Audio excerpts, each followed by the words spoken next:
quizá en esa historia va a faltar mucho, porque yo me voy a ir a 350, 340, 400 y tantos años atrás, y la historia más reciente, la del siglo XX, pues se las dejamos a las generaciones que todavía tenemos la fortuna de poder escuchar, de poder conversar con ellos, como don Antonio Landín, que está por acá, a quien les pido un fuerte aplauso para él, y le agradezco también que es una de las personas de esta congregación de Orduña que nos ha compartido información. No es el único, por supuesto, hay también más gente, pero él lo hace de una manera muy apasionada. Pero bien, entonces no voy a platicar sobre estos últimos años, sino más bien, les decía yo, sobre el pasado más lejano. Esta zona en la que nosotros nos encontramos fue entre el año 300 y al 700 de nuestra era, ocupada por grupos sedentarios que construyeron lo que nosotros hoy conocemos como la pirámide de Orduña. Que decimos, ahí está la pirámide de Orduña. Esos grupos sedentarios se asentaron en una región más amplia, más hacia el sur, donde está asentado el pueblo de Comonfort, y ahí crearon, o más bien en este valle que después los purépechas llamaron Chamacuero, que decimos es el lugar de ruinas, el lugar de la cerca caída. Estuvieron pues habitando toda esta zona grupos de hombres y de mujeres que bien a bien no sabemos cómo se denominaban o a qué cultura, como decimos ahora, pertenecían. No sabemos si eran otomíes o si eran chichimecas. No. La cosa es que los historiadores y los arqueólogos coinciden en que pues eran otros grupos que sí traían influencias de algunas tradiciones culturales mesoamericanas más amplias, pero bien a bien no sabemos cómo se denominaban. Resulta que estos grupos abandonan esta zona gradualmente entre los años 700 y 900, incluso desde el 900 al 1100, se fijan, son muchísimos años, pero es lo que nos da esta parte de la historia, y van a dejar estos lugares, estos sitios, porque se van a ir más hacia el sur, en busca de lugares más aptos para la agricultura. En esto coinciden pues los investigadores, los estudiosos, que más o menos entre el año 900 y el 1100 hay un cambio en el clima de esta zona. Y si nuestros abuelos vieron esto con un temporal de lluvias muy abundante, pues en aquella época todavía ellos lo vieron muchísimo más abundante. Entonces ese cambio climático que hubo hizo más árido este lugar, y entonces pues ellos se fueron más hacia el sur en busca de mejores tierras y de mejores condiciones para la agricultura. Bueno, entonces quedan abandonadas estas tierras, y luego ¿cómo surge la congregación de Orduña?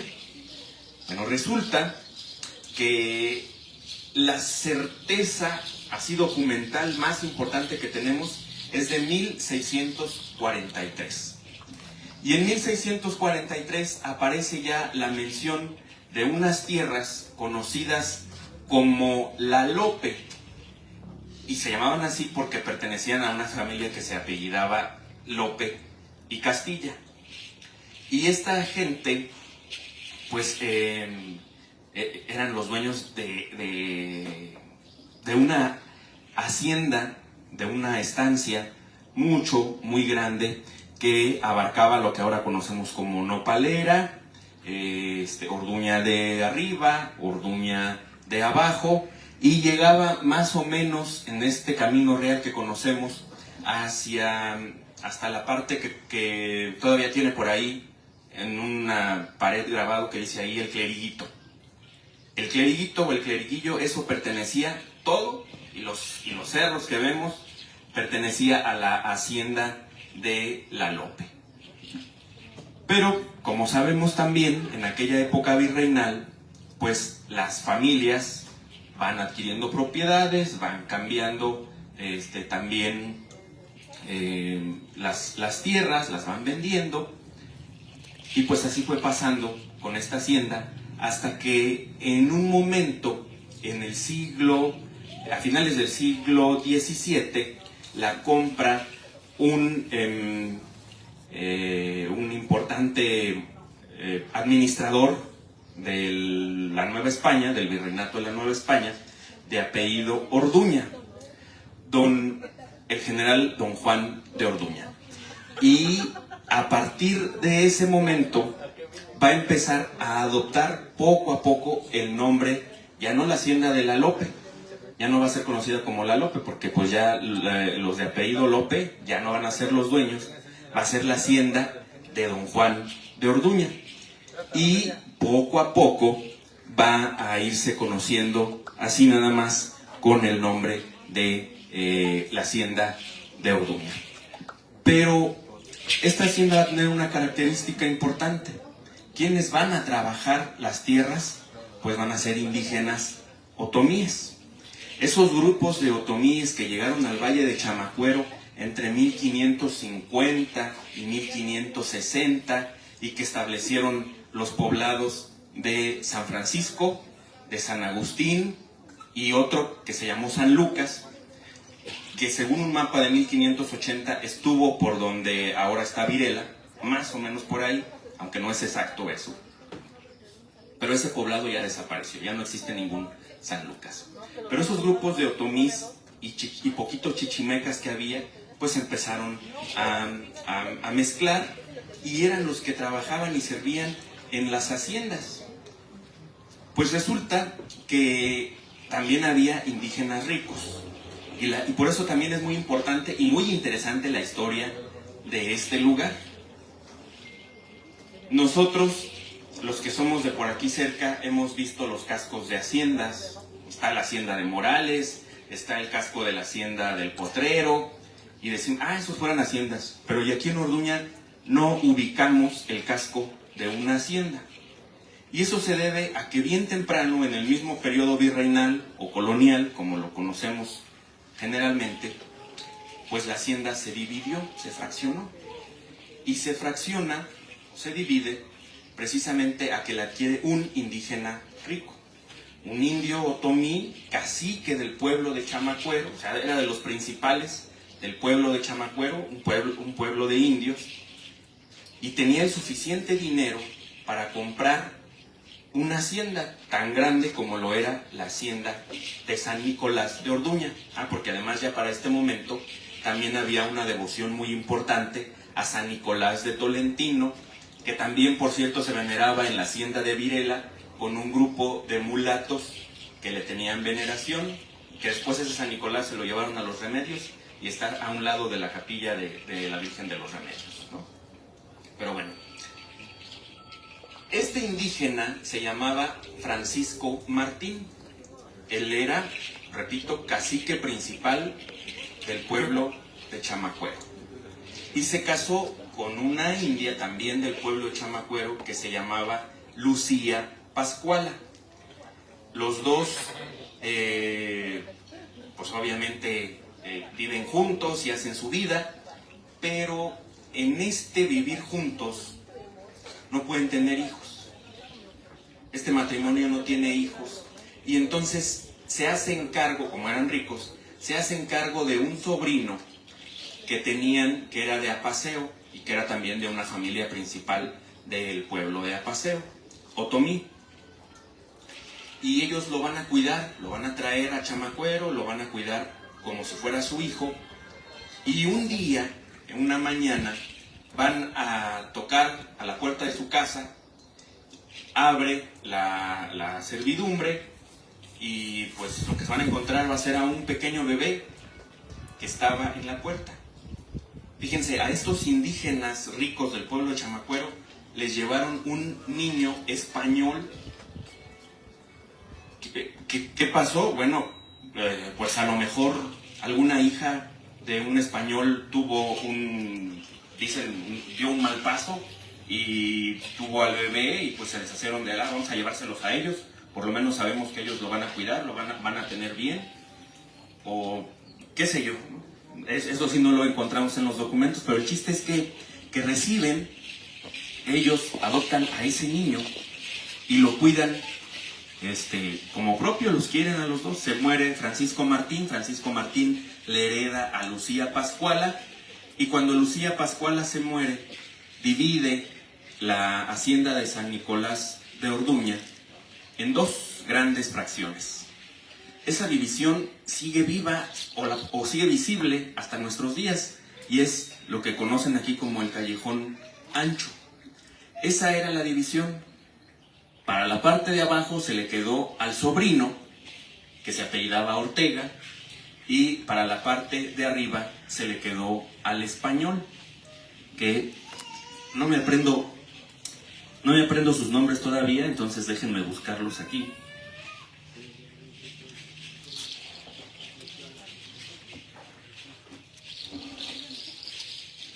El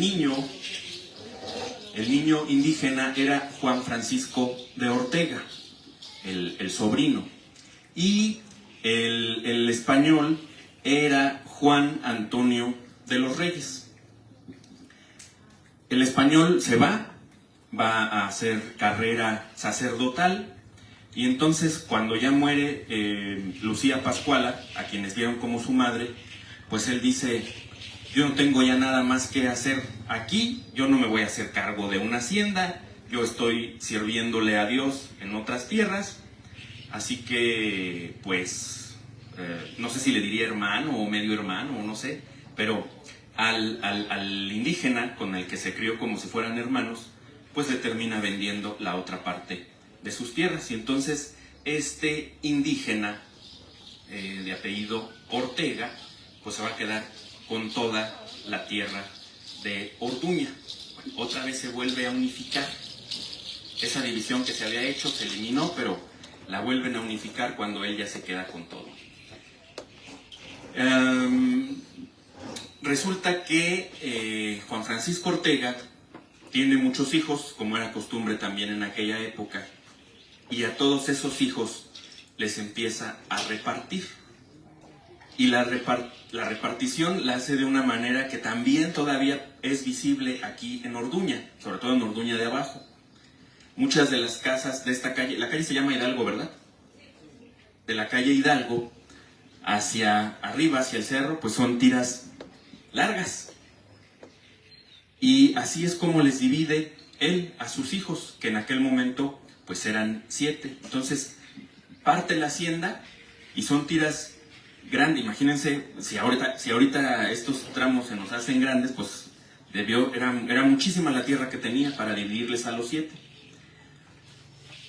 Ellos a su vez empezaron a dividirle a sus hijos y la hacienda desaparece. De tal modo que en el mismo periodo virreinal, debido a las divisiones que se hacen a través de las herencias, pues desaparece lo que se conoce como la hacienda de San Nicolás de Orduña, y ya no tuvo las fases constructivas que tienen, por ejemplo, la del Potrero, la del Picacho o la de Morales, que en el siglo XIX, durante el Porfiriato, vieron otra vez como esplendor y las construyeron más bonitas, y hicieron arcadas, y esas cosas ya no las vemos aquí.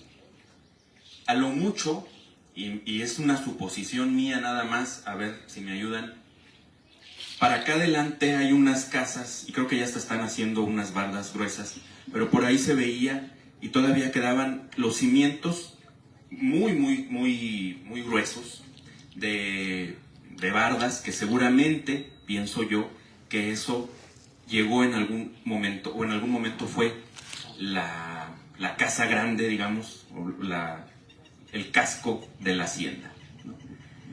Porque incluso en algunos documentos ya del siglo XX hablan de un lugar al que le llamaban la haciendita, y quiero suponer yo que con referirse a esa haciendita se referían como a lo último que fue quedando como en la memoria colectiva, de decir, esa era la hacienda, la haciendita, hasta que pues desapareció.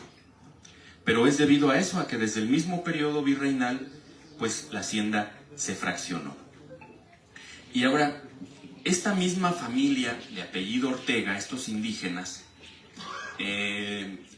uno de ellos tenía una devoción muy especial. Bueno, ya dije que a San Nicolás de Tolentino, pero uno de ellos era propietario de un Santo Cristo crucificado al que le conocen con el nombre del Señor del Santo Entierro.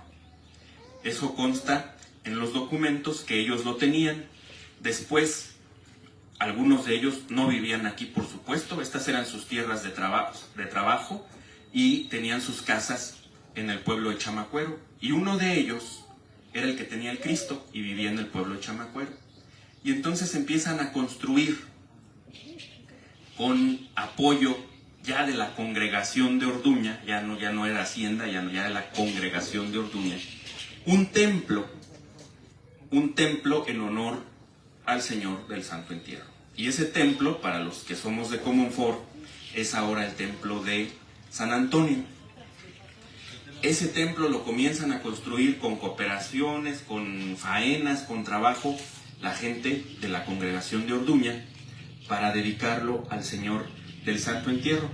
Y hay una licencia de finales del siglo XIX, de 1878, si no me equivoco, que es una licencia para oficiar la misa ahí en el Templo del Santo Entierro.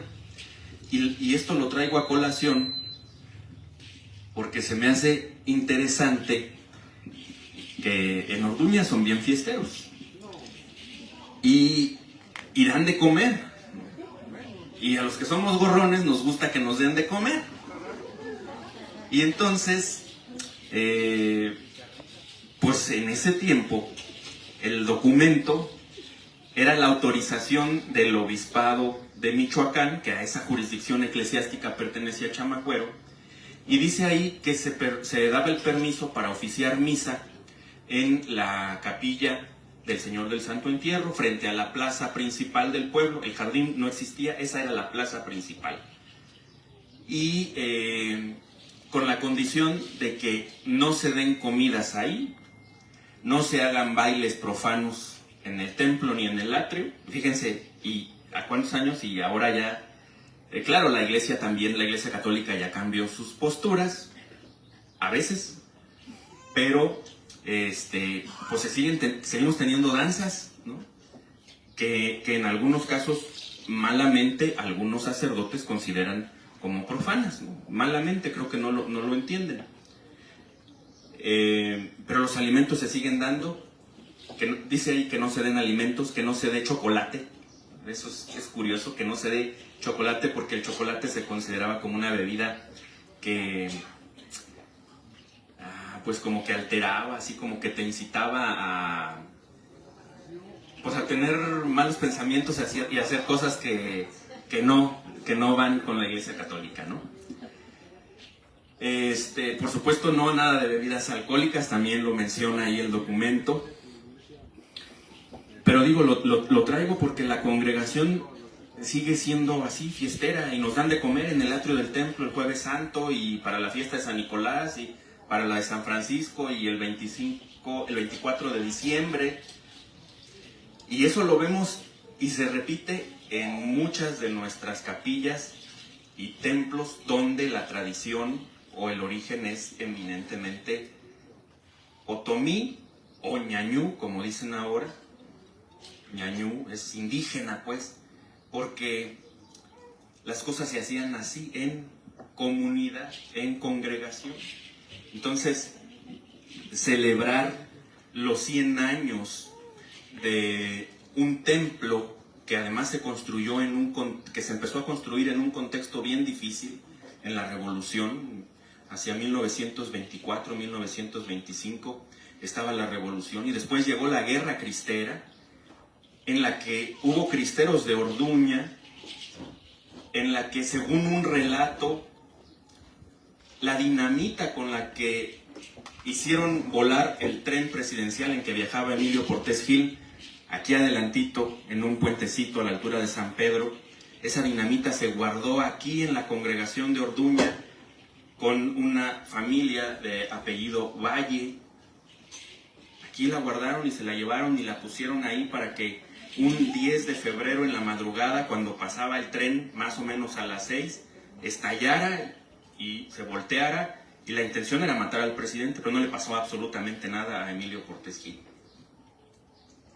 Entonces, claro que es interesante y claro que es loable el interés por querer hacer memoria y reconocer que hace 100 años la gente de esta congregación hizo comunidad para comenzar a construir un templo que hoy lo vemos, un templo muy grande que sigue conservando una devoción importante a una imagen pequeñita, seguramente de hechura indígena de San Nicolás de Tolentino. Y también hay un San Francisco, ¿verdad?